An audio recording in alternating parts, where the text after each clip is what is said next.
महात्मा उपासक डॉक्टर सोहनराज तातेड़ पुनरुत्थान और आत्मविज्ञान के बाद अब ला रहे हैं सनातन सत्य, जैसी दृष्टि वैसी सृष्टि, कुदरत, कुदरती रचना एवं कुदरत के कानून से शाश्वत सुख की प्राप्ति।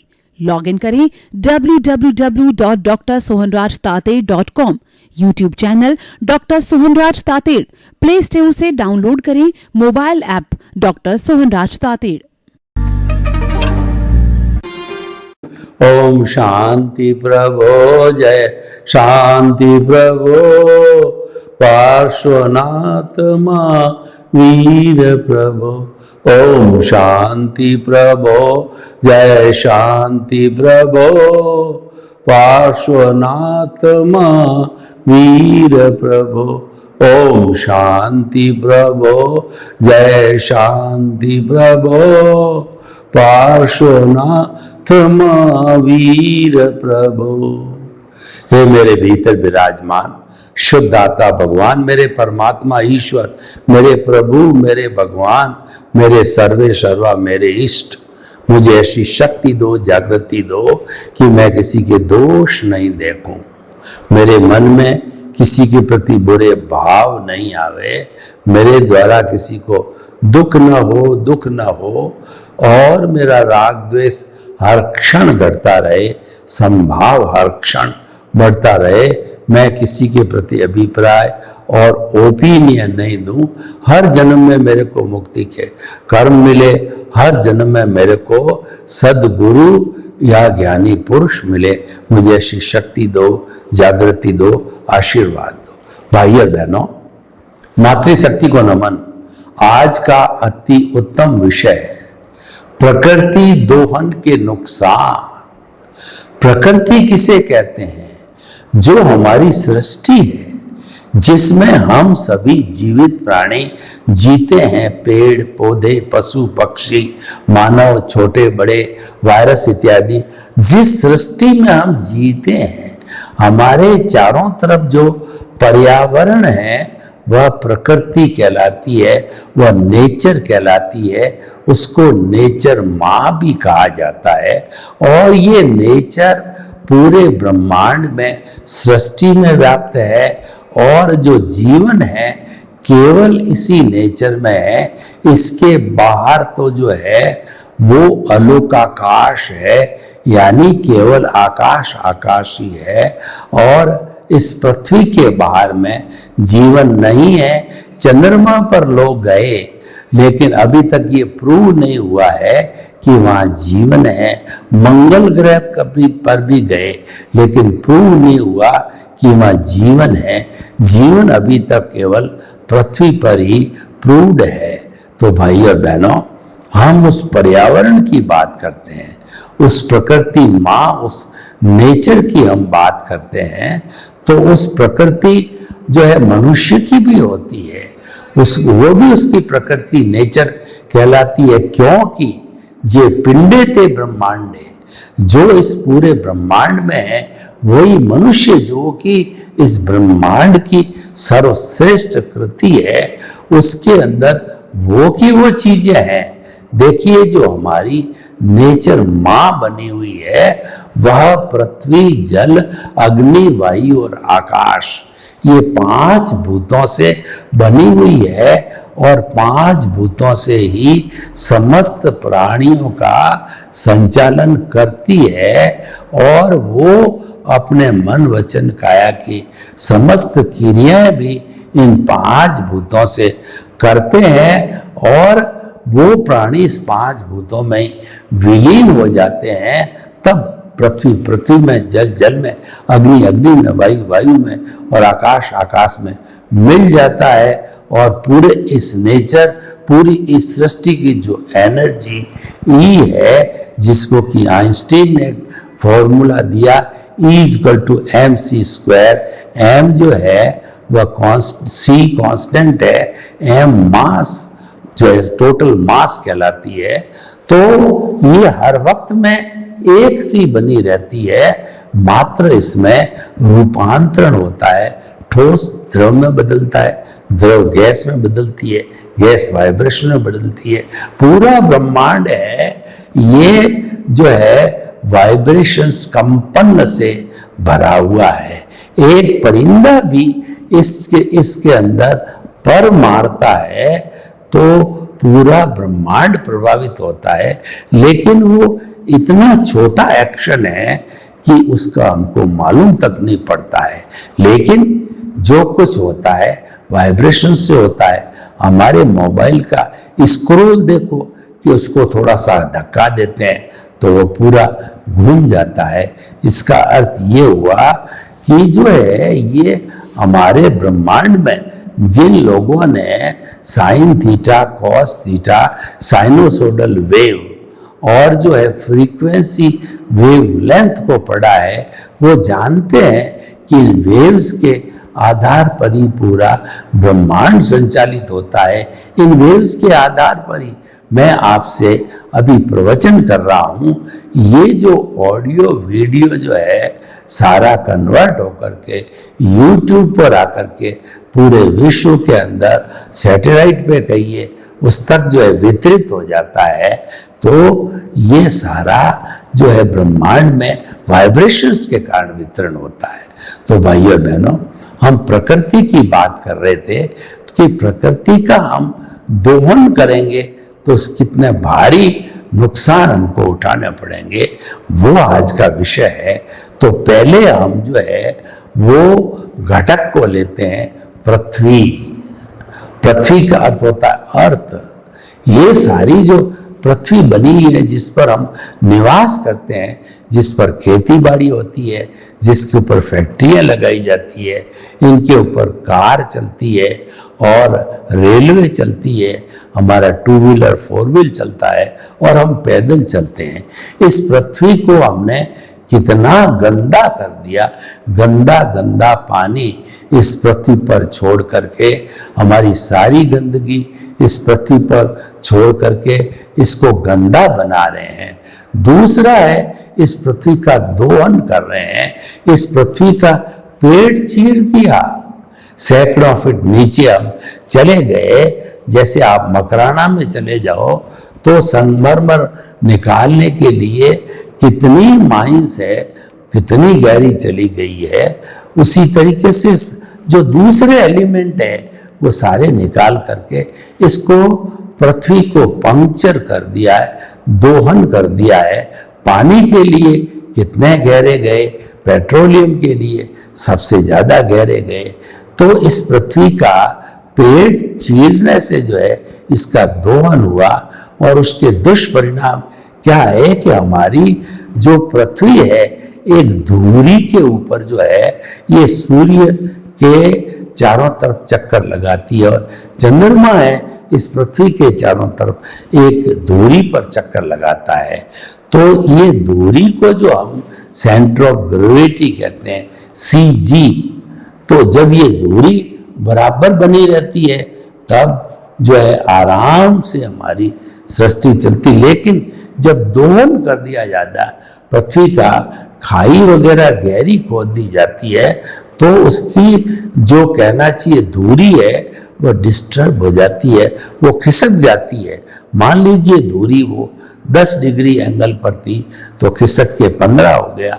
जब उसका एंगल खिसक गया तो उसके कारण असंतुलन हुआ।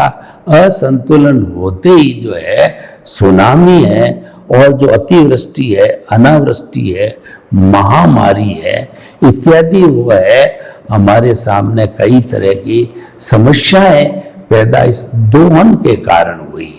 तो इसीलिए जो है हमें हमेशा ध्यान रखना, हमारे पूर्वज लोग जैसे पहला आरा, दूसरा, तीसरा आरा, चौथा आरा तक इतना लोग संतुलित थे। धीरे धीरे पहले आरे से अवसर पीढ़ी काल के अंदर ह्रास हुआ समय के साथ साथ में, क्योंकि वो कलयुग का समय है तो उसमें ह्रास के अंदर जो है हमारा जो ये सारा पृथ्वी सुगंधित थी तो वह उसकी सुगंध धीरे धीरे गायब होने लगी। हर चीज के अंदर परिवर्तन आया। तो हमें पृथ्वी के दोहन को रोकना चाहिए और वो रुकेगा तब कि हमको इच्छा परिमाण करना पड़ेगा। इस पर इसका दोहन करने वाला केवल एक मनुष्य है, दूसरे जो है 84 लाख जीवा योनि में कोई दूसरा प्राणी जो है इसका दोहन नहीं करता है, मात्र जो है जो मनुष्य करता है।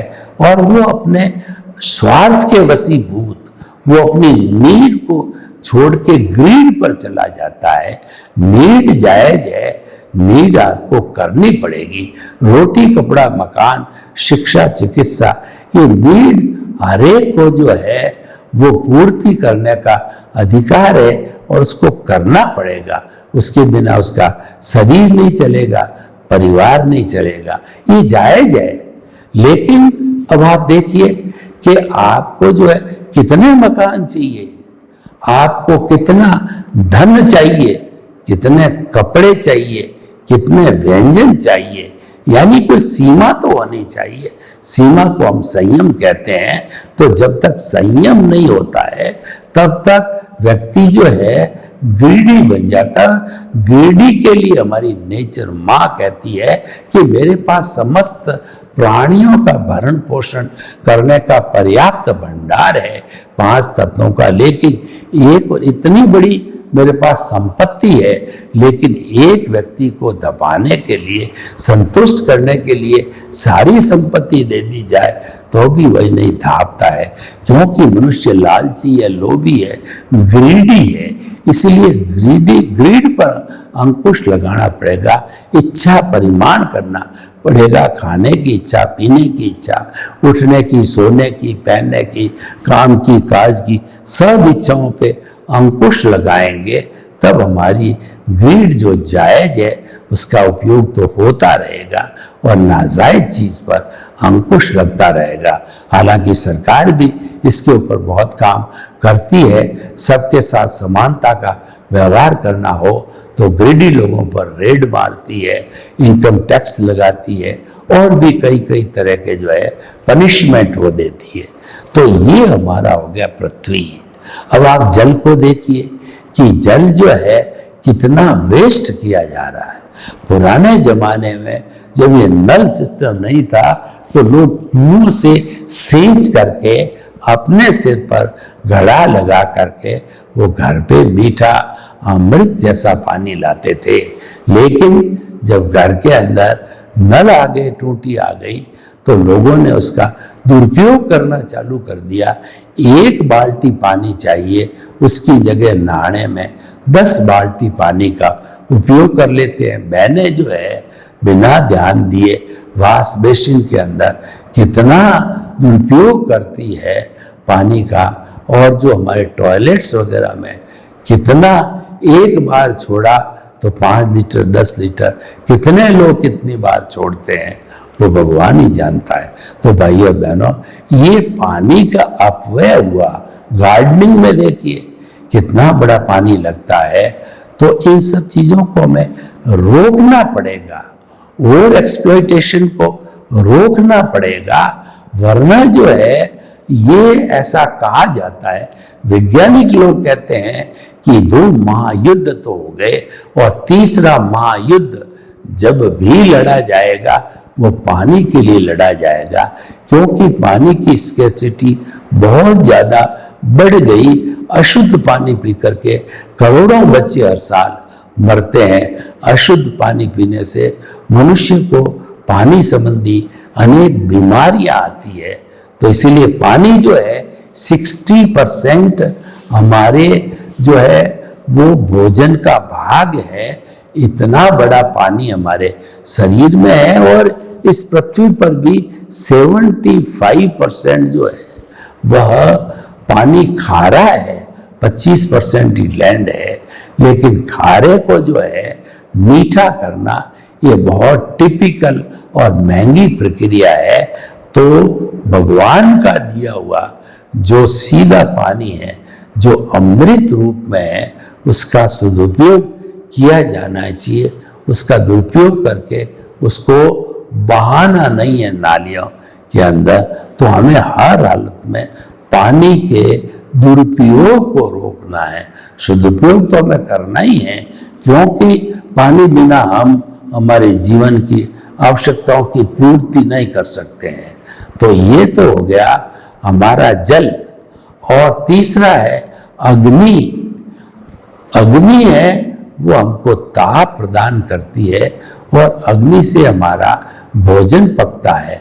अग्नि से जो है हमारा जो देश का इंफ्रास्ट्रक्चर है उसके लिए सरिया है, गाटर है इत्यादि जो है लोहे की चीजें हमको अलग अलग रूपों में मिलती है। और वो इंफ्रास्ट्रक्चर बनाने में, चाहे वह जो है जो फैक्ट्री का हो, चाहे देश कि किसी संस्था का हो या किसी बात को, इंफ्रास्ट्रक्चर के अंदर अग्नि का बहुत बड़ा रोल है। तो इस अग्नि जो है हमारी जठराग्नि भी है जो कि हमारे पेट में रहती है और उसी से हमारा भोजन पचता है, जिसकी जठराग्नि जो है वो कहना चाहिए कमजोर हो जाती है तो उसका इम्यून सिस्टम भी कमजोर हो जाता है और वह व्यक्ति भोजन को अच्छी तरह से पचा नहीं सकता या उसका खून नहीं बना सकता, तो व्यक्ति कमजोर हो ही जाएगा निश्चित तौर पे। तो हम बात कर रहे थे कि ये जल है उसके दुरुपयोग को रोकना चाहिए और जल को संग्रहित बने रहने का लिए हमें अधिक से अधिक प्रयास करना चाहिए। पृथ्वी जल अग्नि, अग्नि की भी बात हो गई कि अग्नि का जो है हमें संरक्षण करना चाहिए। पृथ्वी जल अग्नि और वायु, वायु हमारी प्राण वायु है। जो प्राण वायु है हमें जीवन देती है और प्राण वायु है हमको पेड़ पौधों जंगल से मिलती है। वो सारी कार्बन डाइऑक्साइड को जो है सिंथेसिस के माध्यम से वो सारा जो है वह कन्वर्शन करके और हमको ऑक्सीजन देती है। तो भाइयों बहनों, ये जो है हमारे पर्यावरण का जो एक अंग है अग्नि, उस अग्नि को सुरक्षित रखना चाहिए। और हमारा जो मनुष्य का मन वचन काया रूपी पूरा जो सिस्टम है वह चलता है विटालिटी से। उसको दार्शनिक भाषा में करण वीर्य कहते हैं। और हमारी आत्मा की जो शक्ति होती है वह कहलाती है वो लब्धि वीर्य। शरीर की शक्ति को करण वीर्य कहते हैं, वो पर्याप्ति से प्राप्त होती है, उसे पुद्गलों की शक्ति कहते हैं। और प्राण होते हैं 10 तरह के, उसको जो है हम आत्मा की शक्ति, चेतना की शक्ति कहते हैं। तो हम आपको कहना चाह रहे थे पृथ्वी जल अग्नि और इन सब से मिलकर के विटालिटी बनती है। पृथ्वी जल अग्नि वायु, वायु का मतलब हमारी प्राण वायु। तो ये कितनी उपयोगी है। और हम पानी मिल जावे, भोजन मिल जावे, लेकिन प्राण वायु नहीं मिले तो हम लंबे समय तक जीवित भी नहीं रह सकते। तो पृथ्वी जल अग्नि वायु और अंतिम जो है हमारा पंचभूत में है वो आकाश है। तो पंचभूत के अंदर जो आकाश है वो हमको अवगाहना देता है। हम उस अवगाहना के कारण बैठ सकते हैं, हिल सकते हैं, डुल सकते हैं, जा सकते हैं। और अगर अवगाहना न दी जाए, आप मेरे पे पढ़ोगे, मैं दूसरे पे पढ़ूंगा, और हम कहीं एक जगह स्थिर अवगाहित नहीं हो सकते। तो अवगाहना देने वाला आकाश है, उसको आज बड़ी बड़ी चिमनियों ने इतना प्रदूषित कर दिया है कि चारों तरफ जो है वह कार्बन डाइऑक्साइड फैल गई है। और दिल्ली जैसे शहरों के अंदर तो सांस लेना भी दुर्भर हो गया है और धीरे धीरे होता जा रहा है।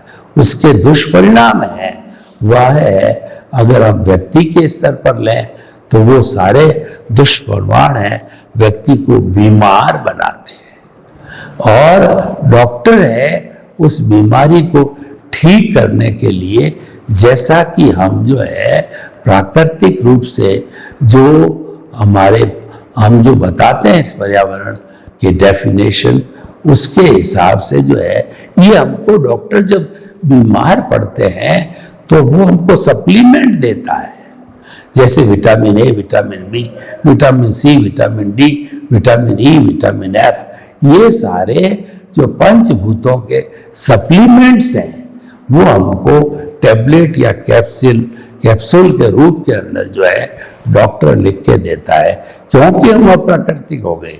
हम प्राकृतिक जीवन जो है जी नहीं रहे हैं और प्राकृतिक जीवन से वह वस्तु आती है।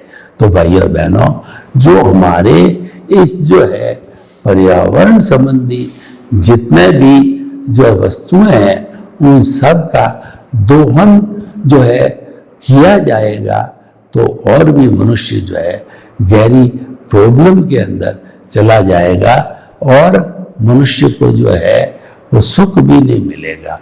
अतः हम चाहते हैं कि पर्यावरण के जितने भी घटक है, पृथ्वी जल अग्नि वायु और आकाश, उनको सुरक्षित रखा जाए और इतना ही उपयोग किया जाए जितना आवश्यक हो। और उसके साथ साथ के अंदर जो है हमें इस पर्यावरण को अच्छा बनाने के लिए ज़्यादा से ज़्यादा पेड़ पौधे उगाने चाहिए। हर व्यक्ति को जो है पर्यावरण को शुद्ध करने के लिए पेड़ पौधे वो उगाएगा तो हमारे को ऑक्सीजन अच्छी मिलेगी, कार्बन डाइऑक्साइड को खींचा जाएगा तो कार्बन डाइऑक्साइड है वह शुद्ध होते होते पुनः जो है पूरे ब्रह्मांड को शुद्ध वायु से जोड़ देगा। आज आप स्थिति देखो कि दिल्ली जैसे शहर में चले जाओ तो इतना भीड़ भरा है और वहाँ की कार्बन डाइऑक्साइड जो कि ऑटो वालों ने व्हीकल्स ने छोड़ रखी है वो इतनी भारी की संख्या में है कि हम जो है अकेले कहीं पर जो है जाकर के जो है कोई जांच पड़ताल भी नहीं कर सकते हैं। तो भाई और बहनों, उसको जो है हमें संभालना होगा इच्छा परिमाण के द्वारा कि जो जो चीज़ें हमको छोड़ी जानी है वो हमें इच्छा परिमाण करा करके और फिर उन चीज़ों को अलग करना चाहिए। तो भाई और बहनों, हम आपको बताना चाहते हैं कि जो आज का विषय है कि हमारे जो है वो ये जो सारे पदार्थ हैं, पदार्थवादी दृष्टिकोण बना हुआ है, तो उसमें जो जो हमारी उपयोगिता की कमी है वो हमें पूरा करना चाहिए। जैसे कि हमने जो अगर मान लो पृथ्वी जल अग्नि वायु और आकाश जो है इसका दोहन करना नहीं छोड़ा, इसको जो है हम इग्नोर करते चले गए तो एक समय ऐसा आएगा कि हमारी भावी पीढ़ी को न तो है रहने के लिए जगह मिलेगी, न भोजन मिलेगा, न जल मिलेगा, न भोजन पकाने के लिए अग्नि मिलेगी, न शुद्ध प्राणवायु मिलेगी। आज दिल्ली में चले जाओ तो वहाँ पर सब कुछ हाजिर है लेकिन श्वास घुटती है क्योंकि ऑक्सीजन की कमी आ गई है। सब कुछ हाजिर होने के बाद ही ऑक्सीजन की कमी है तो हम कैसे जिंदे रह सकते हैं। तो इस प्रकार से जो है ये हमारा विषय आज है वो बहुत ही सुंदर विषय है कि हम जो है सामंजस्य बिठावें, भीतर का और बाहर का सामंजस्य। शरीर है ये जड़ है और भीतर जो प्रभु है वह चेतन है। तो प्रभु तो मात्र एक जगह स्थिर रहता है, अक्रिया है और वह जो है कुछ कर नहीं पाता। और उसके बाद में जो हमारे इस जो है शरीरधारी के ऊपर जो वस्तुएं हैं तो वो जो है हम उसका जो है सदुपयोग है हर बार साथ जाकर के नहीं कर सकते हैं। तो उसकी एक व्यवस्था की जानी चाहिए ताकि कि आने वाले युगों के अंदर जब जो है इन सब 5 तत्वों का सदुपयोग के बारे में जो है बोला जाएगा तो उनकी सुरक्षा भी करनी पड़ेगी, क्योंकि सबका मकसद यही है कि वो जो है उन सब की पूर्ति होकर के और हमको शुद्ध साधन और शुद्ध शादी मिले।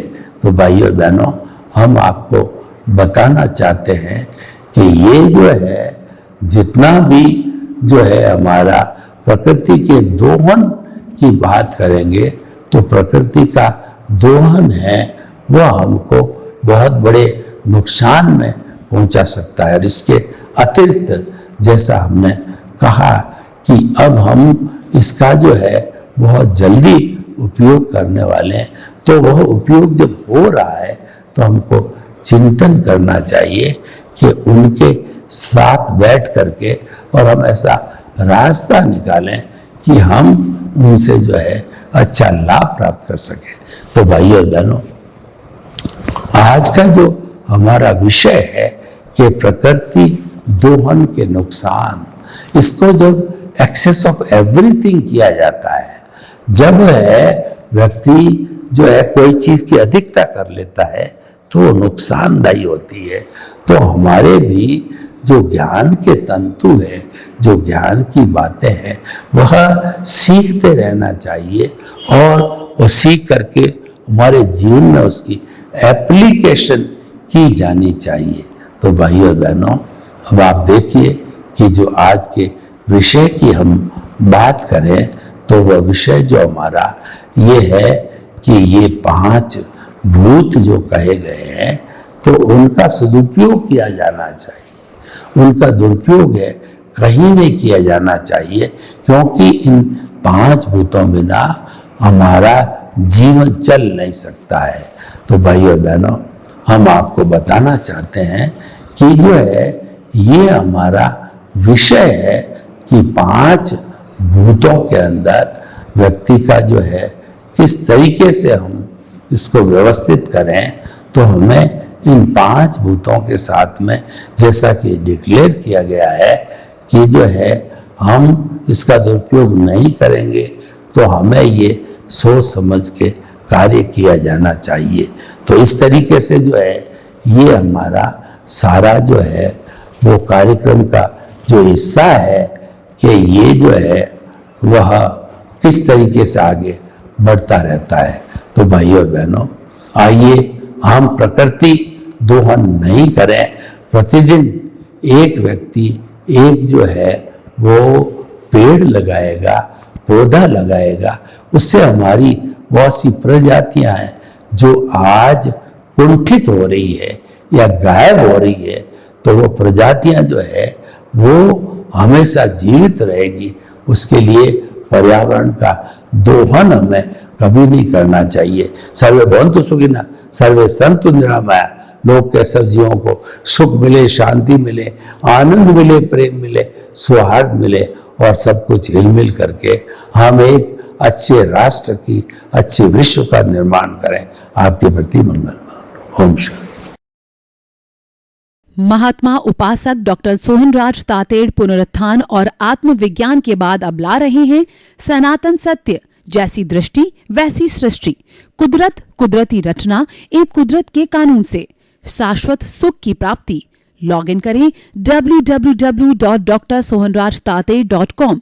YouTube channel doctor Sohanraj Tated, Play Store से डाउनलोड करें mobile app doctor Sohanraj Tated.